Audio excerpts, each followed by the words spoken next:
de casa! Opa, podemos entrar? Bem-vindo ao de Casa, o podcast que fala das delícias e angústias de ser brasileiro vivendo fora do Brasil. E nesta temporada, a varanda está aberta para trazer conhecimento e boas histórias. Vamos falar sobre assuntos que fortalecem e conectam a comunidade brasileira fora do Brasil. Então chega mais, puxa a cadeira, pega o pão de queijo, que o de Casa está começando. Mas, antes de mais nada, já vai deixando o seu joinha aqui no vídeo. Lembra de compartilhar, de escrever nos comentários, porque é super importante, ajuda o canal a crescer. E como vocês sabem, é uma iniciativa da comunidade brasileira para a comunidade.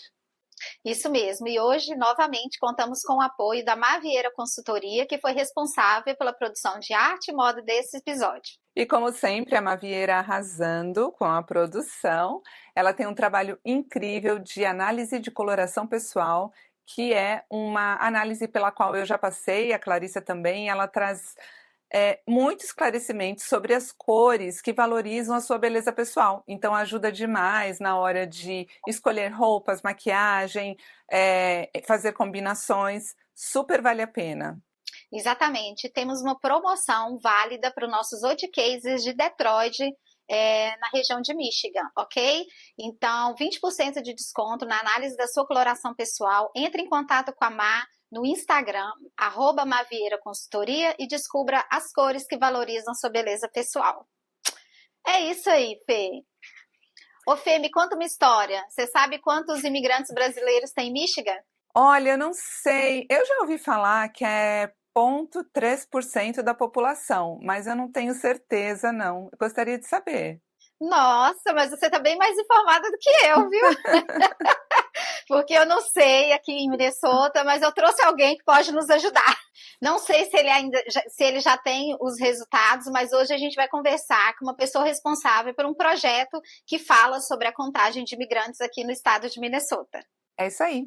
Hoje a gente tem conosco o Pedro dos Santos. Ele é professor de ciência política na College of St. Benedict em St. John's University há 25 anos nos Estados Unidos. Atualmente mora em Minnesota. Pedro, seja muito bem-vindo ao de Casa. Obrigado. E quando falo de casa, eu cresci em Goiás, então eu sempre penso em bater palma de casa, na frente do portão, porque nem sempre tem campainha. É isso aí, em Minas já vai também. entrando, né? É isso mesmo, mas ó, antes de saber mais sobre você, que a gente está super interessado em saber de onde você veio, por que você veio, o que você está fazendo aqui, a gente aqui do Hoje Casa tem uma maneira muito diferente de conhecer os nossos convidados, e é através da playlist. Então, qual música brasileira, Pedro, te inspira hoje? Eu vou falar de uma, aí se eu puder fazer mais uma também, eu faço Pode fazer mais uma. Então, a primeira, que é a música, principalmente na época da pandemia, foi muito importante para mim, de certo modo, foi Amarelo, do Emicida, que é uma música que também sampleia o Belchior, né? Então, na época da pandemia, principalmente, é uma música sobre saúde mental, né? Sobre as dificuldades que as pessoas passam e como as pessoas podem conseguir passar desse momento, né? Então, principalmente na época do Covid, foi uma música muito importante. O Emicida é um rapper do Brasil agora, que é um dos nomes mais famosos e um dos poetas do hip-hop que são mais influentes agora nesse momento. Então, para mim, foi com certeza Amarelo, foi uma música que ajudou bastante, e no Netflix, inclusive, tem o documentário sobre ele tocando o show dele no Teatro Municipal de São Paulo, né? E Amarelo é o nome da tour dele, é um documentário super interessante. Muitas das pessoas que estavam no grupo com ele, foi a primeira vez que eles foram ao Teatro Municipal de São Paulo, né? Que é uma questão racial, né? Dos negros, da periferia e tal. Então essa é a música primeira. Aí a outra música que está na minha cabeça agora é uma que nós estamos gravando isso na época do aniversário da minha mãe. E minha mãe faleceu já há 15 anos. E tem uma música que é do grupo novo, que eu descobri agora há pouco tempo, o grupo chama Black Pantera. É um grupo de Uberaba, de Minas, e é um grupo de rock and roll, de hardcore rock, né? E a música chama Tradução. é uma música que fala muito dessa conexão da periferia, dos problemas da periferia, e o foco é da mãe dele. A música é para a mãe do Que cantor, né, da legal. música. Então, isso tá na minha cabeça agora porque tá na época do aniversário da minha mãe, então eu sempre fico lembrando. Normalmente é sempre um samba, que minha mãe gostava muito de um samba, ela do Rio, carioca, então era muito da escola de samba, de samba de roda. Mas essa música tá na minha cabeça porque é uma música muito essa conexão de mãe e filho, né? Que Nossa, tudo a acontece. ver. Essa de mãe e filho e a do Emicida também, que eu acho que fala muito com os imigrantes, né? Porque a saúde mental é uma questão mesmo, pra gente Uhum. também, né? Uhum. E tem uma frase dessa música que eu sempre gosto, que é: ano passado eu morri, mas esse ano eu não morro. Pois é, meu primeiro ano de imigração eu vi bastante essa música. Realmente, ela É. conecta, né? Ela conecta bastante. Mas Uhum. Pedro, conta um pouquinho pra gente como que você chegou aqui desse outro lado e faz tempo, né? Como que foi isso? Eu tô nos Estados Unidos há 25 anos. Eu tô em Minnesota há 7, mas eu tô aqui, inclusive, há mais tempo aqui do que no Brasil, né? Porque eu saí do Brasil com 19 anos. Eu vim para aqui fazer faculdade, e contar a minha história, tem que contar um pouco da história do meu irmão também, né? Meu irmão veio primeiro, ele mora em Kansas agora, inclusive eu estava visitando ele essa semana, fui lá visitar ele em Kansas, e ele também veio do mesmo jeito, nós viemos do mesmo jeito, que foi, somos atletas de basquete, né? Ele na época morava em Belo Horizonte, quando ele mudou, ele estava em Belo Horizonte, jogando no Minas Tênis, e foi convidado para vir para os Estados Unidos com uma bolsa. E eu, na minha época, estava jogando no Rio, no Tijuca Tênis Clube, e fui convidado para vir jogar nos Estados Unidos com uma bolsa. Vim jogar basquete, mas fazer basquete e ficar numa universidade, e era uma bolsa integral. E assim, eu acho tanto eu quanto meu irmão, vou falar mais de mim, mas eu acho que a gente conversou sobre isso também, ele também, nós não tínhamos a intenção de ficar aqui, sabe? Não tínhamos intenção nenhuma de ficar aqui, mas Foi ficando. as circunstâncias da vida nos deixaram Uhum, aqui, né? Mas então, no ano 2000 eu mudei para cá para fazer uhum. faculdade. A intenção era ficar 4 anos e voltar para o Brasil ou ir para a Europa. Mas aí acabei ficando. Estou aqui até Que hoje, 25 anos. interessante. Mas como é que é esse convite? Você foi convidado para jogar e aí para jogar você teve que estar matriculado na faculdade? Aí uma coisa linka a outra, é assim? Aqui, isso vem desde o sistema do K-12, né, de high school. A parte atlética é relacionada, é diretamente conectada com a escola, né? Então, aqui, no caso da faculdade, eu fui oferecido uma bolsa para vir jogar basquete no time da faculdade. Então, você tem que vir para fazer a faculdade e para jogar basquete, né? Mas então, e a ideia é essa: tinha uma bolsa integral para jogar basquete. Existem bolsas para quem tem notas boas, existe bolsa para quem faz debate, existe bolsa para quem faz música, sabe? Então, aí no meu caso foi uma bolsa para jogar basquete, né? Então, e acaba sendo uma coisa interessante nesse contexto também, porque existe uma obrigação, né, de você estar focado no esporte também. Mas eu estava numa faculdade pequena também, tem os níveis também de competição, né? Eu estava numa faculdade menor, então o foco era muito maior na educação. Então a ideia é você pratica o esporte, mas você não tem a intenção de jogar esse esporte profissionalmente. Eu tinha, mas a maioria dos meus companheiros de time não tinha essa intenção de jogar profissionalmente, de continuar a carreira de basquete. A ideia é terminar na faculdade, né? Então, mas é assim, você é Entendi. vinculado, você tem que ter nota boa para continuar no time, né? Então tem que sempre estar estudando também Aí e você ficou jogando os junto. Entendi. 4 anos jogando no time e fazendo o seu curso ao mesmo tempo, né? Sim, Que curso exato. que você. Eu fiz Ah, quatro tá. anos e meio. Não, foram 4 anos e meio porque a bolsa a bolsa que eles me deram eu podia ficar mais um Uhum. semestre, então eu fiquei mais um semestre e me ajudou a ter duas Hum. majors, né? Porque eu estava já com créditos para ter uma major e aí consegui fazer duas Aí você majors na fez quais faculdade. cursos? Eu vim com a intenção de fazer comércio Uhum. exterior, né? E eu tinha uma intenção de fazer talvez direito, mas aí depois que eu descobri que o direito aqui é impossível você entrar com o direito como imigrante, né? Você não tem como você pagar a direito. E bolsas para direito são muito mais difíceis, então não tinha como. Então desisti logo. Quando eu entendi como o sistema funcionava, eu desisti de direito. Então foi comércio exterior, mas aí eu comecei a fazer aula de ciência política, e aí peguei uma, gostei, peguei outra, gostei, aí vi que tipo, podia fazer a minor, né, que é um pouquinho menor do que a major, e aí quando chegou no final, quando eu ia ficar mais um semestre, dá pra fazer as duas majors. Aí eu fiz as duas majors. E Então, comércio ciência exterior. política e comércio Que exterior. Que bacana. legal. Olha Então, que curioso, todos né? aqui somos, hein? É, porque nós duas somos formadas em comércio exterior também. Nossa senhora, a gente só acha nas conexões, né? Você pode falar um pouquinho da pesquisa que você está desenvolvendo, como que ela funciona e por que você escolheu?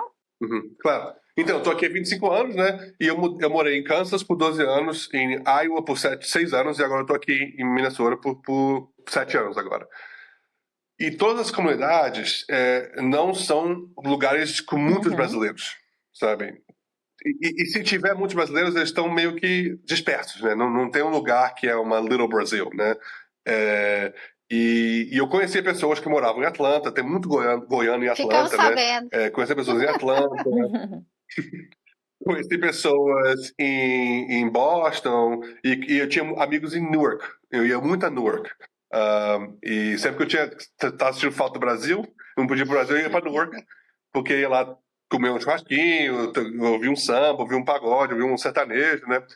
E eu senti essa diferença, né, dos lugares que tem muito brasileiro para os lugares que não tem muito brasileiro, né? E minha pesquisa, na verdade, acadêmica, na ciência política, sempre foi na questão de representação política. Então, quem está na política, né? E eu focava no Brasil, inclusive. Ainda foco, né? Ainda tenho essa pesquisa do Brasil também, sobre eleições do Brasil e eleição de mulheres, eleição de evangélicos, né? Dessas minorias no Brasil e como funciona a dinâmica política nesse contexto, né? Mas sempre, como eu sendo um brasileiro num lugar que não tem muito brasileiro, eu sempre pensando nessas coisas, vivendo a minha experiência de uma forma sociológica, sabe? Sempre refletindo no que eu estou vendo, no que eu estou observando. Em Kansas, eu passei um tempo que eu era intérprete. Então, quase todos os brasileiros que tinham problema com a lei, eu acabava ajudando, sendo intérprete para eles.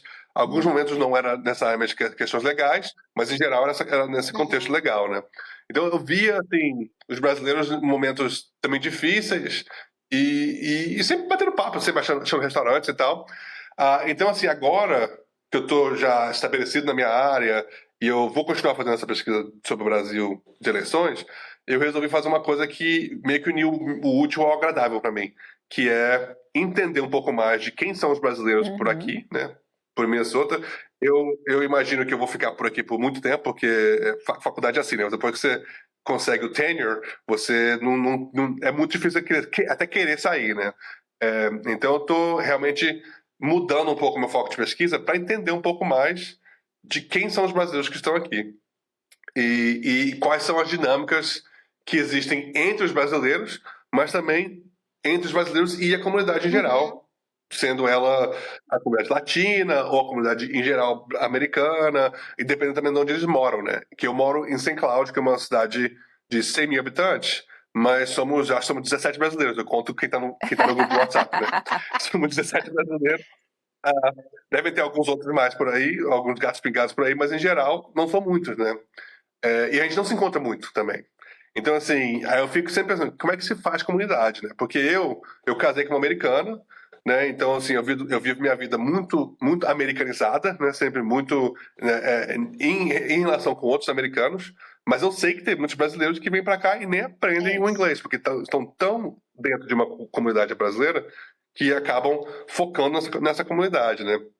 Então, eu tô querendo entender um pouco mais disso, né? Então, eu comecei agora, essa pesquisa começou realmente há 4 meses. Então, estou bem no começo da pesquisa e também é uma área nova para mim, né, na ciência política. Como acadêmico, eu estou fazendo algo também que eu não me sinto tão confortável fazendo, mas estou fazendo porque eu acho importante, que é compartilhar minha pesquisa antes de ter resultados concretos, e antes de ter um entendimento muito específico da teoria, né? Da questão teórica, né? Então, mas eu resolvi por quê? Porque não somos muitos, né? Então, assim, não adianta ficar falando de teoria quando não tem teoria sobre os brasileiros aqui. Né? Não existe muita pesquisa sobre brasileiros em estados menores, em lugares que não tem uma comunidade grande. E talvez também a forma que você encontrou de até achar essas pessoas, né? Porque imagino que não é fácil também você bater na porta da pessoa e falar, olha, eu tô aqui fazendo uma pesquisa sobre imigração, você quer falar comigo? Né? Ou de casa. Não dá pra fazer assim, né? Ou de casa, vem aqui falar comigo. Ô Pedro, Quais você tá são Oi, desculpa. Não, eu ia perguntar se você está no começo, no meio, mais para o final desse trabalho. Eu estou bem no começo do projeto. E assim, a minha ambição é que esse projeto seja um projeto para o resto da vida, minha vida acadêmica, minha vida profissional, porque é algo que, assim, não vai... Por mais que a política do momento está negando a existência de imigrantes, os brasileiros não vão embora. Vai ter sempre brasileiro aqui. Então vai mudar a dinâmica, claro, né? Vai mudar como essas coisas acontecem, mas vai sempre ter brasileiros. Então, assim, é uma pesquisa que não tem uma data para acabar, porque vai ter sempre brasileiros novos chegando, brasileiros indo embora, e essas dinâmicas todas são interessantes para mim, sabe? Assim, numa questão intelectual, numa questão realmente acadêmica, mas uma questão pessoal, porque assim, eu decidi ficar, mas muitos amigos meus que vieram na mesma situação foram embora. A gente conversa muito sobre isso, claro, né? Num bate-papo e tal, mas na minha cabeça de cientista social, eu tô sempre querendo entender essas coisas, né? Então eu acho que eu tô bem no começo e assim, eu imagino que vão ser anos e anos de pesquisa e eu vou continuar aprimorando um pouco o entendimento sobre imigração em geral também. Tem um pouco dessa questão que temos que falar também e entender um pouco das outras comunidades que existem em Minnesota também, né? Para nos entender também num contexto diferente de outros lugares, como Boston, como Nova York, né? Que tem mais brasileiros. Então eu estou bem no começo mesmo. Eu ia perguntar, era isso. O que você acha? Por que você acha que é importante eu, como imigrante brasileira, participar e o que essa pesquisa vai agregar para mim enquanto comunidade? Assim, eu acho que tem essa questão de um serviço de utilidade pública, né? Que é, participando da pesquisa, você vai me ajudar com coleta de dados, porque a minha ideia não é contar histórias como vocês fazem aqui, né? Que é um jeito de fazer, é um jeito importante de fazer, e é contar histórias individuais, e aí fazer conexões e tal, mas a minha intenção é usar entrevistas e criar um banco de dados para entender os padrões que estão acontecendo, as dinâmicas, os temas que aparecem, ou os temas dissonantes que aparecem com um grupo e não com o outro, né? Então, assim, quanto mais pessoas eu possa entrevistar, mais fácil vai ser, melhor vai ser para eu conseguir construir uma visão mais como se diz? Realista? Mais próximo da realidade, sabe? Porque qualquer pesquisa acadêmica você não vai conseguir mostrar tudo, né? Você também tem que focar em certas coisas, mas eu quero realmente tentar mostrar um retrato dos imigrantes brasileiros que estão aqui, os que ficam, os que vão embora e tal, e por que ficam, por que vão embora, aonde ficam, aonde moram, por que moram nesses lugares, né? Então, assim, uma coisa então tem muita coisa que tem que fazer ainda. E não tem como fazer isso, não tem dados para isso. Então não tem como fazer isso a não ser conversando com as pessoas. E também eu acho que para a gente, e aí eu vou falar de experiência própria, porque eu participei dessa pesquisa, né? Ela é anônima, então é interessante a gente falar isso, que ela é anônima, e eu estou falando porque a gente está aqui, né, no podcast, e eu acho que os dados em si não vão ser usados especificamente, né? Vai falar, foi a Clarissa que falou isso, mas é uma pesquisa interessante porque a partir do momento também que você conhece a comunidade que você está, você sabe se localizar dentro dela, né? Então, assim, eu acho bem importante mesmo essa pesquisa e divulgar antes é legal para as pessoas saberem que é anônimo, que você pode falar, porque eu imagino que também tenha uma dificuldade aí de conversar com os imigrantes mesmo, né? Exato. E é um pouco disso, essa questão da gente se entender, né? Eu falo isso que eu tenho muitos alunos que são filhos de imigrantes, ou são imigrantes deles mesmo, de grupos latinos, né? De México, muitos de El Salvador e tal. E eu faço uma atividade que é opcional, que não é para todo mundo fazer, quem quiser faz, e é a questão de conversar com alguém sobre a imigração da família, né? E aí eu falo para os meus alunos, todos vocês, a não ser que você seja indígena, 100% indígena, você veio de algum lugar. Então eu falo para meus alunos que são da Europa, vai conversar com seu avô, com seu bisavô, que tem um entendimento de quem veio da Alemanha e quando veio, né? Quem veio da Noruega, quando veio, por que veio e tal. E aí eu também pergunto isso para os latinos. E aí o que eu vejo muito com os estudantes latinos é isso. Eles nunca perguntaram essas coisas para os pais. Porque são conversas que são tabu. Sabe, você não quer falar sobre a sua experiência, o que aconteceu. E uma das perguntas que eu faço é essa: quando você se sente que a família virou americana? E aí muitos dos imigrantes mais recentes, algumas das pessoas que os meus alunos entrevistam, elas rejeitam isso. Falam assim, não sou americano. Sabe, eu sou mexicano, eu quero voltar, sabe? Então, e aí tem essa conversa que é para os alunos entenderem um pouco da dinâmica que às vezes não é conversada. Então, assim, eu estou conversando com adultos, né? Para mim, um pouco disso também. Tentando falar para os brasileiros, para eles se entenderem nesse contexto migratório, né? E para mim é sempre importante, para mim, nesse contexto, que para mim, eu estou sempre me descobrindo, né? Me refletindo nos outros, ou vendo como foi diferente, como foi similar. Então, para mim é sempre bom, porque eu gosto de conversar com as pessoas e conhecer as pessoas. E dois, eu fico sempre pensando nessa questão dos padrões, de como dos temas. E então, assim, eu acho importante que aí acaba você se refletindo um pouco sobre a sua experiência e tentando tirar um pouco do dia a dia, sabe? Das angústias. Hoje eu morri, mas esse ano eu morri, mas não morando no morro, né? Não, vamos pensar agora, por que você morreu? E aí você pode refletir um pouco mais sobre isso também. Né? Nossa, muito interessante. E é isso mesmo, a gente, por exemplo, aqui no podcast, né? A gente tem algumas perguntas que você tem que pensar, né, para responder. E aí a gente recebe o feedback das pessoas, nossa, você me ajudou a pensar sobre isso, né? Enfim, por que eu vim? Ou até a própria música, quando a gente pede para escolher uma música que te representa, né, um exercício, por que isso me representa, né? O que isso me traz?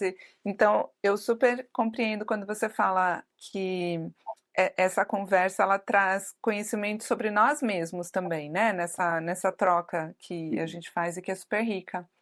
Mas uma outra coisa que eu queria comentar é que você está pesquisando em Minnesota, certo? A comunidade brasileira em Minnesota. Exato. Porque é isso, tem uma grande diferença, que eu estou aqui em Michigan, né? Então, 90% dos brasileiros que estão aqui, eles estão por causa da indústria automotiva e por causa dos fornecedores.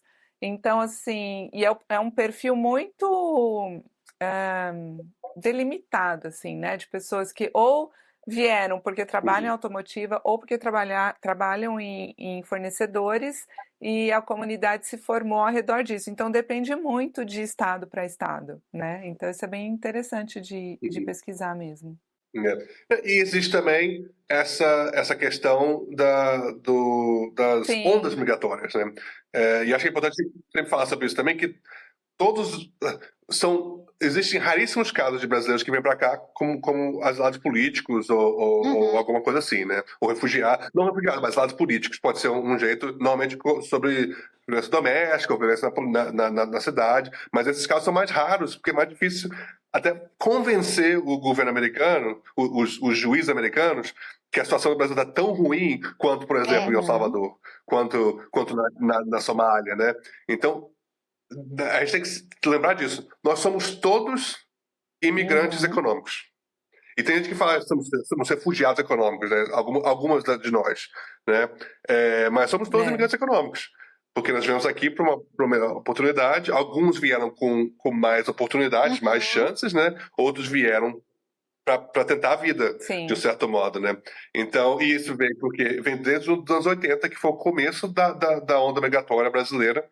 Existe uma conexão grande com o governador Valadares e com Boston, por causa da MIT e da Harvard, né? Que foram pessoas que trabalham no minério, que foram para o Brasil, Uhum. os americanos, e trouxeram com eles assistentes, inclusive empregadas domésticas, quando voltaram do Brasil. E aí começou essa conexão entre Governador Valadares especificamente, né, em Minas e Boston. E aí começou esse... Então, aí nos anos... isso foi nos anos 70, né? Aí nos anos 80, quando começou a crise econômica no Brasil, que muitas das pessoas que eu estou entrevistando agora falam sobre essa crise econômica no Brasil dos anos 80, nós éramos crianças, né, de certo modo, a gente experienciou, mas de uma forma diferente. Muitos deles vieram para cá, por isso que não estava sem oportunidade no Brasil, e vieram para cá. Então nós estamos vendo agora uma segunda onda, e aí continua. Teve uma onda grande no começo dos anos 80, e eu conheço muitas pessoas que vieram assim, né, que vieram no final dos anos 80, começo dos anos 90, e aí continuou assim, de uma certa forma, uma continuidade, sabe? Aumentava aos poucos, mas não tinha um aumento muito grande, né? Mas nós tivemos um aumento muito grande nos últimos 10 anos, com a crise econômica no Brasil agora. E, de novo, quem vem para cá para trabalhar em empresas... Aqui no caso de Minnesota, a Cargill é uma das grandes companhias que tem muito brasileiro lá, mas tem outras multinacionais aqui também que tem várias pessoas que vêm, né, de outras formas. Então, mas tem esse pessoal que vem para cá por essa oportunidade econômica, de um certo modo, melhor. Tem pessoas que vêm para cá porque perderam emprego no Brasil, mas tinham conexão já com os Estados Unidos, e aí conseguiram essa conexão para cá. E agora também tem um número muito maior das pessoas que vêm, os indocumentados, os sem documentos, que vêm para cá para tentar a vida. E isso é um número que a gente não sabe, inclusive, essa questão dos números, né? A gente não sabe muito bem. E porque é uma coisa tão recente, nem o consulado tem um entendimento tão grande assim. Eles claro, sabem, né? Eles trabalham desde isso, profissionais que sabem muito bem isso, mas não entendem a magnitude. E eu acho que tem um pouco disso. Existe uma magnitude muito maior e uma abrangência maior de onde as pessoas vêm do que antigamente. Porque antigamente era muito Rio, São Paulo, Minas um pouco, né? E só. E agora nós temos muito um aumento, tem muito goiano, pelo que eu ainda não entrevistei ninguém, mas pelo que eu ouvi, tem muitas pessoas do Pará agora aqui, né?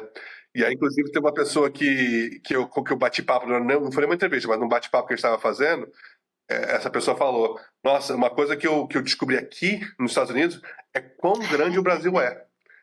Porque no Brasil eu morava na minha cidade, no meu estado, tinha essas conexões, eu não entendia o quão grande o Brasil era, e aqui eu tô conhecendo gente de todo o país, uma coisa que eu nunca ia fazer se eu tivesse ficado no Brasil, né? Então tem um pouco disso também, essa questão somos todos refugiados econômicos, ou imigrantes econômicos, né? Mas com histórias diferentes e com contextos diferentes. Qual que tem sido a maior dificuldade para você fazer a sua pesquisa? Você acha que tem a ver com essa questão da pessoa ser documentado ou indocumentado? Isso afeta a sua pesquisa? Não, com certeza. E é uma coisa que eu sempre converso, eu tento conversar com as pessoas antes de entrevistar, inclusive, que eu não pergunto a questão do status migratório. Se vier na conversa e a pessoa quiser compartilhar, tudo bem, mas não é uma coisa que eu pergunto, que de uma forma dificulta mais a minha pesquisa, inclusive, né? Porque seria muito mais fácil se eu tivesse essa marcada, a pessoa tem documento ou não tem. Mas eu não quero perguntar por várias questões, inclusive questão de segurança nesse momento, né? E essa questão que é muito difícil conversar sobre essas coisas com uma pessoa que você não conhece, né? Então tem essa dificuldade. Nesse momento a dificuldade também é que eu não tenho tempo, né? Então aos poucos eu faço uma entrevista aqui, uma ali, eu acabo assim me esquecendo, perdendo as pessoas que eu tinha mandado mensagem. Então tá um pouco, o meu time management tá meio complicado. Mas eu sei que vai ser essa dificuldade, vai ser essa um pouco de entrevistar as pessoas que não querem conversar muito sobre isso, que não é só tabu, mas às vezes pode ser uma coisa que a pessoa se sente mal, né, de certo modo, não quer compartilhar isso com as pessoas, que pode ser visto de uma forma negativa, né. E inclusive tem um pouco disso nas conversas que eu tenho com as pessoas, das perspectivas diferentes de quem veio para cá de outros modos, vieram para cá por emprego, ou casaram com um americano, né? Existe às vezes uma conversa que separa um pouco as duas comunidades, de certo modo, né? Então com certeza vai ser mais difícil conversar com as pessoas que são que estão sem documento, né? Assim, de novo, nesse momento atual é muito mais complicado. Eu tô até porque é uma pesquisa, não tô com pressa, eu tô deixando no banho-maria, aí aos poucos fazendo as coisas, até para ver se melhora um pouco as coisas, né? Mas o outro grupo que eu tô com uma dificuldade enorme até esse momento são os homens executivos, os homens que trabalham em companhias, porque por mais que mulheres também trabalhem, eu consegui entrevistar pessoas que trabalham, eu acho que homens têm uma visão muito mais. Uma não quer conversar sobre essas coisas também, que não é. Na indústria, inclusive, não é bom conversar sobre essas coisas, né? E dois, essa visão que eu tenho muita coisa para fazer, isso vai ser mais uma Sim, coisa que não é do meu trabalho, que eu E não quero fora fazer, que, né? querendo ou não, a mulher ela é mais aberta para qualquer tipo de conversa, né? Isso é histórico. Mas está mudando, eu acho que está mudando. Exatamente.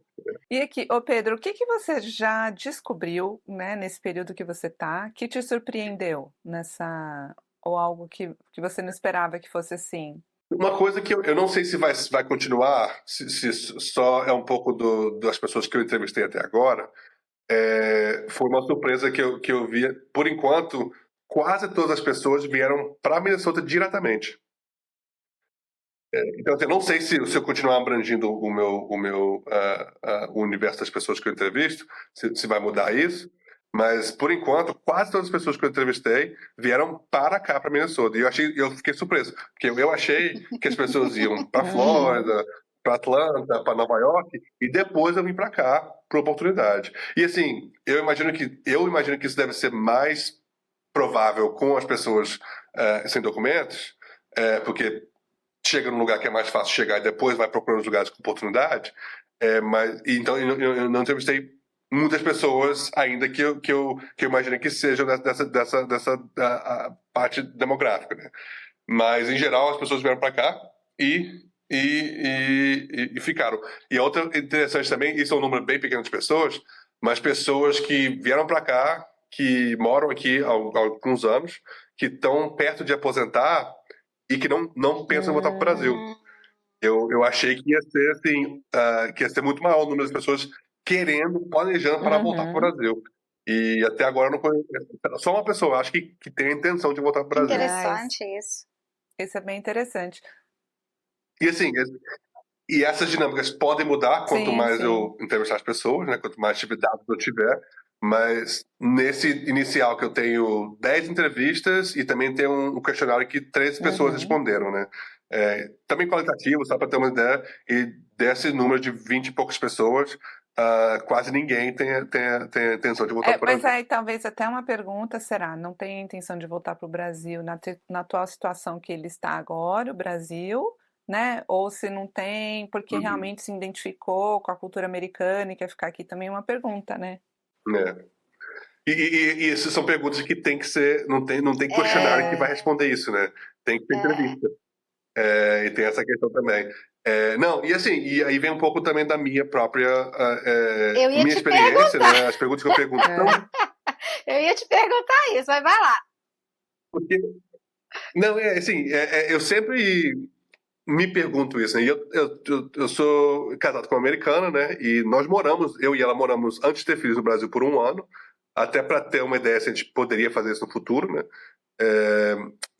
Assim, é uma possibilidade, não é realmente algo que a gente não rejeite completamente, né?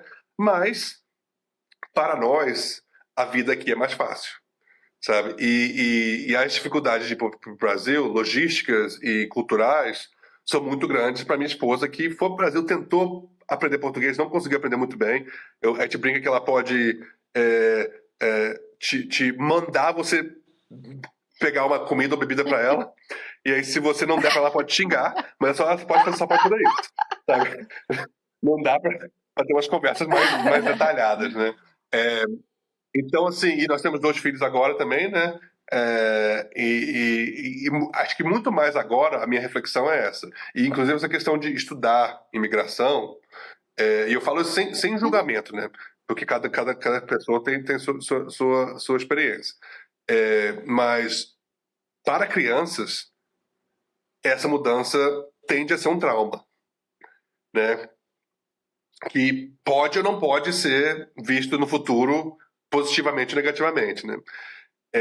Então, para mim, para minha situação hoje econômica, minha situação familiar, tirar as minhas crianças daqui para levar para o Brasil não faz sentido, sabe? Mas aqui, de novo, sem julgamento, porque o Sim. contrário é diferente, sabe? A questão econômica, principalmente, né? Assim, nesse momento, se eu fosse para o Brasil, eu provavelmente manteria o meu status econômico, né? De um certo modo, que eu só voltaria com emprego e tal, então um emprego, de certo modo, equivalente aqui, não teria uma mudança social também, né?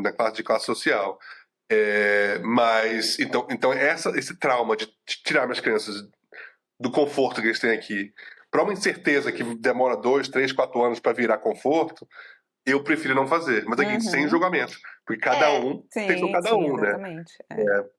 Não. Achei bem, bem legal assim, essa perspectiva. E uma outra coisa que você trouxe, que você falou assim, em que momento que um brasileiro que imigrou e construiu a sua vida, né, em outro país, ele se torna mais americano, vamos dizer assim, do que brasileiro, né? Assim, quando que acontece essa virada? Eu lembro que quando eu fiz o processo de cidadania italiana, porque minha família imigrou para o Brasil, né, italiana. E eu lembro que meu avô dizia que não falava italiano em casa porque os pais queriam que eles aprendessem português e ficassem com português. E eles estavam com um trauma, assim, da Itália por causa da guerra e das coisas que eles viveram e tal. E aí eles resolveram adotar o Brasil como a nação deles. E isso aconteceu um rompimento, né? Muito importante, porque daí, a partir de um momento, ele falou assim, não sou mais italiano, eu sou brasileiro, né? Então, eu queria entender se você pretende também entender isso, quando que isso acontece com os brasileiros que vêm para cá, se acontecem, né? Eu acho que sim. Esse é uma pergunta que eu acho que tem que ser feita numa segunda ou terceira entrevista, né? Então essa é a ideia também. Eu vou continuar aumentando o meu número de pessoas que eu entrevisto, e as pessoas que quiserem ser entrevistadas de novo, eu vou com outras perguntas mais complexas, mais difíceis de responder também, né? Inclusive para essa questão de que para realmente entender a pessoa, a gente tem que tirar você do conforto um pouco, né? Mas como pesquisador, você tem que tomar muito cuidado com isso, porque você também não pode passar de um limite, né? Então, assim, eu não posso perguntar no primeiro dia, e aí, você é americano ou brasileiro? Me fala. Né? Mas essa é uma questão muito importante, muito interessante, que, assim, acho que todos nós pensamos sobre isso, né? E eu comecei a escrever também uns blogs, né? Conversando assim, compartilhando a minha pesquisa, como eu vou aprendendo e perguntando para a comunidade também, né? E aí foi uma pergunta que eu fiz, ponderei um pouco, botei no meu post, foi essa, que os nossos filhos, meu filho e meu filho, por exemplo, eles são brasileiros porque têm passaporte. Mas eles são brasileiros mesmo? O que significa isso? Eu não tenho a resposta. Eu não sei.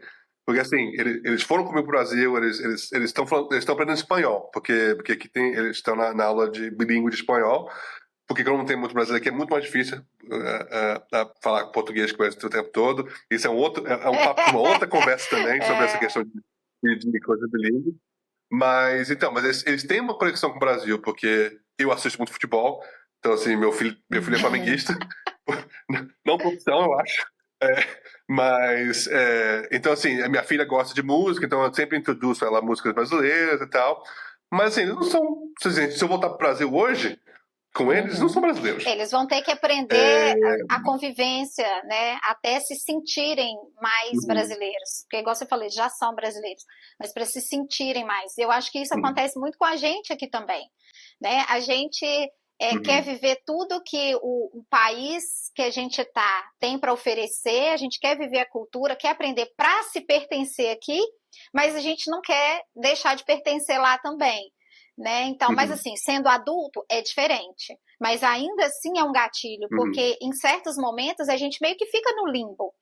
E aí eu fico imaginando também, para quem está indocumentado, que não vai, que não pode fazer essa conexão direta com o seu país de origem, sabe? Não só o brasileiro, né? Mas a gente aqui está falando de brasileiro. Porque quando você vai lá visitar a sua cidade, a sua família, ou mesmo você não tenha família mais, né? Aquelas pessoas que já saíram há muito tempo, mas é uma conexão que você faz quando você está naquele território, né? E isso talvez seja um gatilho para os indocumentados, né? Porque não tem essa possibilidade. Então, essa pesquisa sua talvez ajude essas pessoas a se encontrarem aqui, né? Enquanto comunidade, um pouco mais. Porque a gente vê que tem muitos eventos culturais. Outro dia eu estava conversando com uma pessoa e aí eu falei assim, não, porque aqui a gente tem muita movimentação da cultura brasileira, da comunidade brasileira. Aí ele olhou para mim assim, não sei. Eu falei, não, temos o movimento, não quer dizer que somos engajados, mas o movimento tem, né? Talvez isso possa ajudar no engajamento mesmo, né? Exatamente. E aí tem essa questão, isso não é, eu vou até falar, isso é achismo, não é o cientista social Pedro falando, é o cidadão Pedro falando, que eu acho que tem um pouco da questão, tanto cultural em geral, mas principalmente culinária, né? E a questão das artes, que existe também essa ideia. Você está fazendo isso para a comunidade ou para os americanos? Né? Então, você está fazendo isso para expandir a cultura além das pessoas que são brasileiras, ou você está fazendo para a comunidade brasileira se sentir mais em casa, né? E eu acho difícil fazer os dois. É difícil fazer os dois. Sabe? E aí eu sempre falo brincando que, para mim, quando eu vou em rodízio, você sabe que se é para americano ou se é para os dois, né? Se tiver coração de galinha. É verdade. Sabe? Porque se não tem, é porque o brasileiro não vai lá, não vai tanto lá, quem vai mais é americano. Né? É um exemplo que eu dou que eu acho que é um pouco dessa conexão de separar um pouco. E restaurante, por exemplo, né? Tinha o Samba Taste do Brasil aqui, né? Não sei se vocês já chegaram aqui. Chegou aqui, já tinha fechado, né? Foi antes do Covid. E eu ia muito lá. E eu morava longe, morava 3 horas de lá. De vez em quando eu ia lá, porque estava sentindo vontade de comer comida brasileira. Era um mercadinho e a comida. E aí, por causa do Covid, eu acho que dificultou um pouco. Eles tentavam, sabe? Era muito mais para brasileiro, mas tinha um pouco de coisa para americano. E eu lembro conversando com pessoas em Kansas que trabalham nessa área também, a mesma coisa. Tem um número certo de brasileiros que quem trabalha sabe, né? Que precisa para manter um negócio que é mais para brasileiro com alguns americanos. E tem um pessoal que faz as coisas que é para os americanos. Que quem quer brasileiro que queira passar, vem, né? Então, e essa dinâmica em lugares que tem poucos brasileiros é uma pergunta, inclusive, complicada para quem está querendo fazer essas coisas, quem está querendo falar sobre arte, quem está querendo falar sobre fazer comida, porque você está fazendo para os brasileiros, para você, de certo modo, também, ou você tem que expandir um pouco e fazer uma coisa, uma fusion, né? Uma fusão entre o brasileiro e alguma coisa que as pessoas que sejam mais mas assim, achismo, porque não é minha área. Não, mas assim, como sendo da cultura, sabe, e tentando trabalhar com arte aqui, é bem claro, dá para perceber exatamente o grupo que está trabalhando para os brasileiros, trabalhando entre aspas, né, a parte da comunidade que quer fazer cultura para o brasileiro e a parte que quer fazer para chamar a atenção do estrangeiro em geral. É diferente mesmo. Eu concordo com você, são públicos totalmente diferentes. São, porque o mindset é diferente, né? A construção tem que ser diferente, né? Você não consegue montar um curso a longo prazo para americano, tem que ter começo, meio e fim, né? É assim, é diferente. E muitas vezes também tem questão de americanos serem menos críticos, né? Pois é. Você pode fazer uma coisa cultural, né? Que é uma coisa mais básica. Mas olha, tem uma convidada nossa que uma vez falou isso, que o brasileiro, ele se conecta pela saudade. Então, ele vai Uhum. criticar porque ele fala assim, esse pão de queijo não é o de Minas. Esse churrasco não é do brasileiro, entendeu? E o americano não, ele se conecta para Uhum. conhecer. Então, você vai ofertar. Então, assim, é Exato. diferente. O tipo de conexão que você faz, o que Uhum. você tem que considerar para fazer essa conexão é diferente. Né? Não tem Sim. jeito. Uhum. E eu fico curiosa, que tipo de iniciativas ou políticas públicas ou incentivos que essa pesquisa ela pode ajudar a promover, sabe assim? Você já pensou sobre isso? Uhum. Então, essa é a minha ambição de longo prazo, essa também é conectar a comunidade, não a comunidade brasileira em geral, mas como conectar a identidade brasileira com a identidade Uhum. latina no geral. Então, assim, conectar com organizações que já fazem coisas para os latinos, mas tentar focar mais nos brasileiros também. Que é um grupo Sim. pequeno, né? Não precisa ser uma presença muito grande, mas para continuar, inclusive, conscientizar os latinos que existe essa questão brasileira. Eu acabei de fazer um post agora, e depois eu posso compartilhar com vocês, sobre o Brasil Day, né? Que acontece aqui, aconteceu aqui no dia 20 de setembro, esse ano de 2025, mas que aconteceu há 4 anos aqui, que estão aqui, mas eu fui dar uma pesquisada e isso começou em Nova York, há 30 anos atrás, 34, 35 anos atrás. E eu acho, assim, eu acho que foi meio que uma reflexão que a gente não se sente incluído no Hispanic Heritage Month, né? E então acaba sendo, e assim, o Hispanic Heritage Month também começou, as datas foram coincidindo com dias de independência na América Latina, né? Então, nós temos na verdade, o primeiro dia de independência em setembro, dia 7 de setembro, né? Então, a gente se separa um pouco. Então, a minha ideia também, a longo prazo, é essa: é conscientizar a nossa comunidade também, que até essa questão de identidade, que a identidade é uma coisa que a gente faz, né? Então, nos conectarmos um pouco mais com a comunidade latina, se possível, né? E aí também ajudar quem já está fazendo trabalhos para a comunidade latina a expandir um pouco para também abranger as comunidades brasileiras, a comunidade brasileira em geral, mas as partes geográficas brasileiras que tem mais Isso que você brasileiros falou é também. bem interessante, que as interessante. pessoas que não moram aqui, elas não sabem. Bom, enfim, que os americanos eles têm uma ideia muito assim já formada do quem é latino. E a gente não está incluído nisso, né? E a gente também, ok, a gente não se sente, né, latino, né? Aí é latino depende da palavra, né? Porque é da América Latina, ou cuja língua vem do latim. Mas ao mesmo tempo a gente tem muito mais em comum com os latinos do que com os americanos, né? Assim, o nosso modo de viver e tudo mais. Então aí a gente fica no meio do caminho, você não é nem uma coisa nem outra, né? Então, esse meio do caminho, ele, para as coisas ruins, ameniza, mas para as coisas boas, a gente não recebe, né? Então é interessante essa. É verdade. Até eu ficava no começo na dúvida E aí, como que eu preenchia os formulários, né? Latino, Eu fico até branco. Eu fico até hoje. inclusive, eu tenho uma pergunta agora que eu faço isso. Eu mostro as perguntas do censo brasileiro sobre raça e etnia, e aí peço para elas identificarem onde eles estão lá no Brasil, e aí mostro o censo americano, sabe? E aí, mesma coisa. E assim, aí tem essa questão também, que é uma questão que eu estou, aos poucos, expandindo um pouco mais, que a questão de identidade racial é complicada no Brasil também, né? Então, assim, eu sempre tomo cuidado, que eu não quero que isso acabe mudando a direção da entrevista para uma coisa mais política.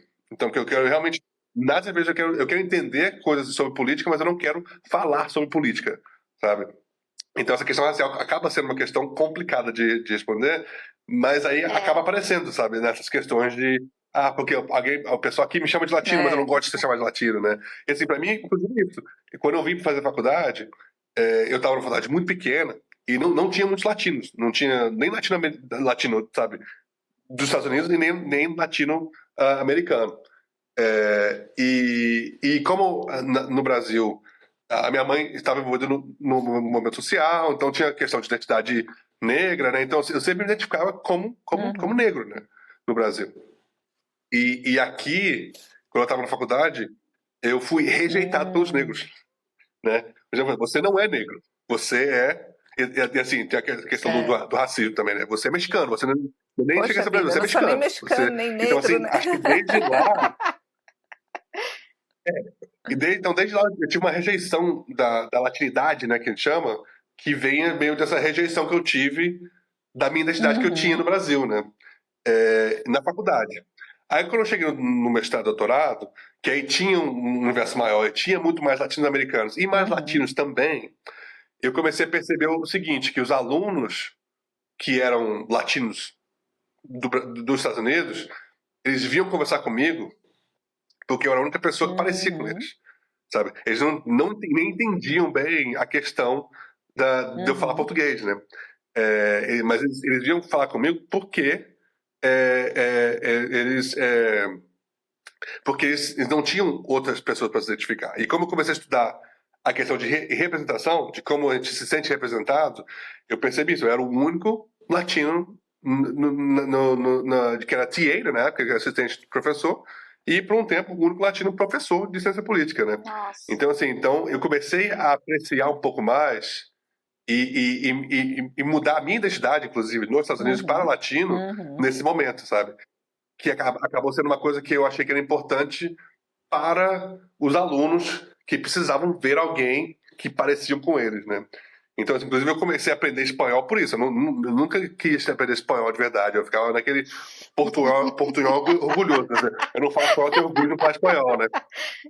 Então, até hoje tenho dificuldade, mas eu quis aprender um pouco mais de espanhol para conectar com os pais também dos alunos, né? E com os alunos em si. Inclusive, aqui na minha faculdade, esse é o meu foco. Meu foco é realmente... Eu tento trazer um pouco da cultura brasileira. Eu levo alunos para o Brasil, inclusive, né? Mas eu tento trazer a cultura brasileira em geral aqui, mas eu não tento forçar.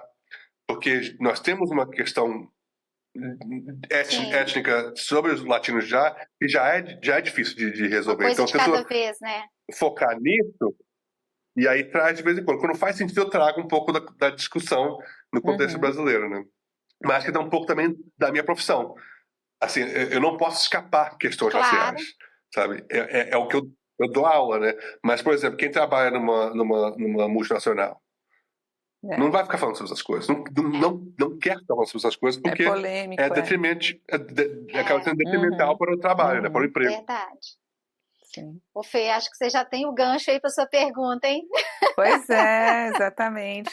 Você não vai escapar, Pedro, da pergunta. Todo mundo passa por isso aqui. E a gente gostaria de saber se morar fora do Brasil te tornou menos ou mais brasileiro e por quê? Né? Essa pergunta é boa, hein? Pode incluir na pesquisa. Ele tem. Realmente.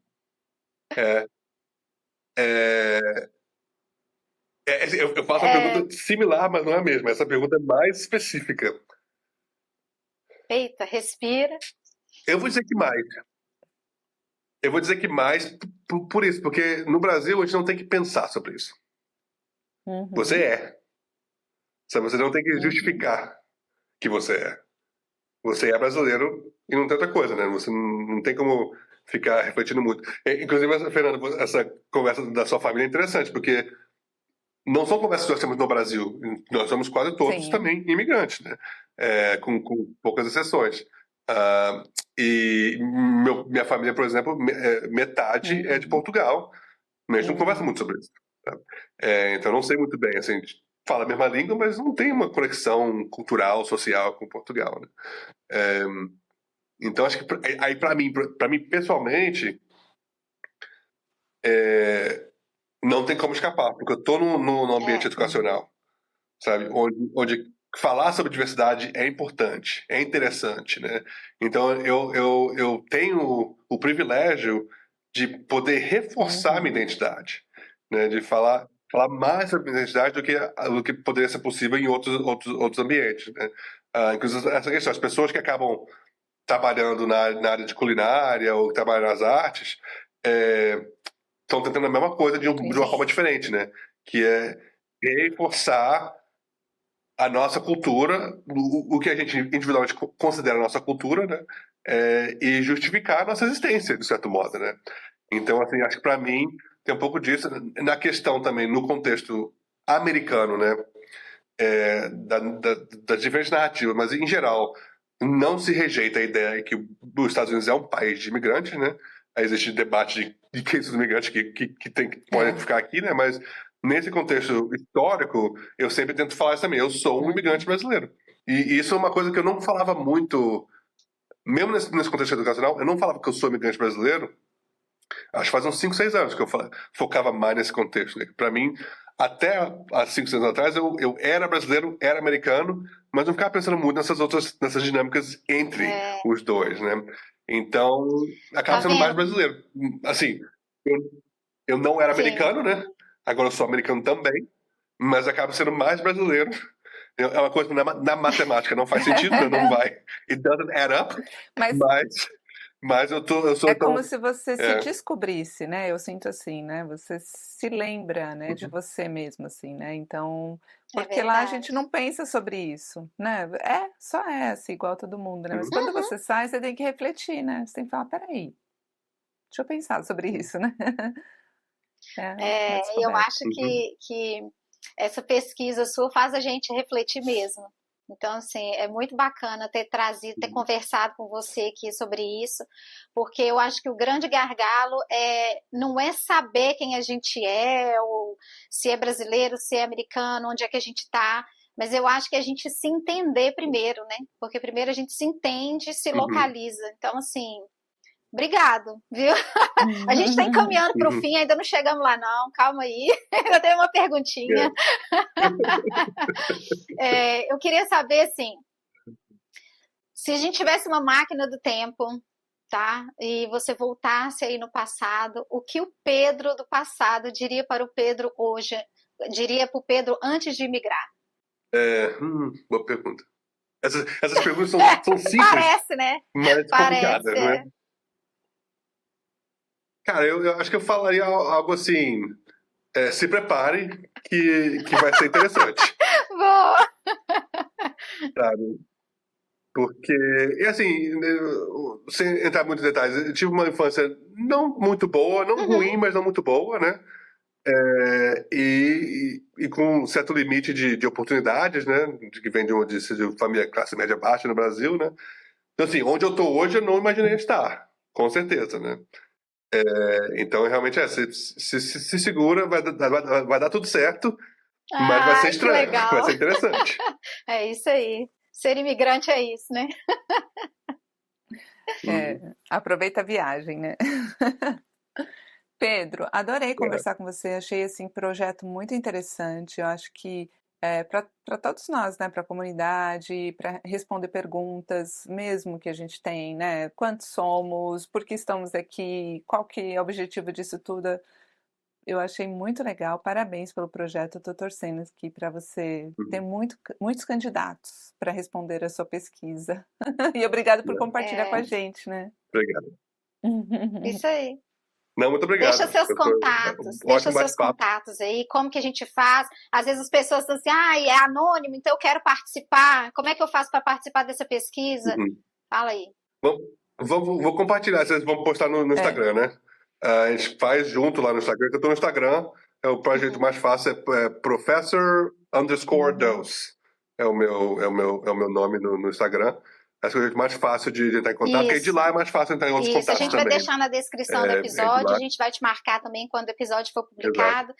Mas assim, muito obrigada mesmo pelo seu tempo, finalmente deu certo, a gente já fez algumas tentativas. Hoje a internet ajudou a gente.